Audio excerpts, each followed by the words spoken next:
काय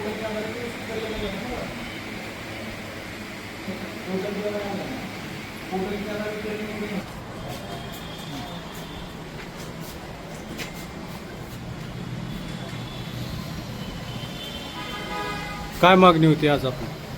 आज आम्ही लातूर येथे वक्फ बोर्ड जिल्हाधिकारी यांच्याकडे औसा शहरातील एक वक्फ बोर्डच्या जागेसंदर्भात एक निवेदन देण्यासाठी आलो आहोत।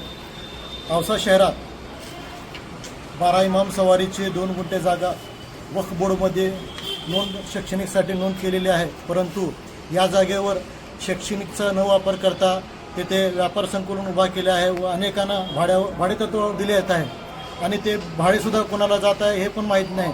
मोठी 3 मजली इमारत शैक्षणिकसाठी मुस्लिम समाजाच्या गरीब मुलाच्या शैक्षणिकसाठी ही जागा ची नोंद सध्या वक्फ बोर्डामध्ये आहे, परंतु या जागेवर अनधिकृतपणे बेकायदेशीरपणे तिथे व्यापार संकुलन उभा केले आहे। तरी आमची वंचित बहुजन आघाडीची मागणी आहे की या व्यापारी संकुलनामध्ये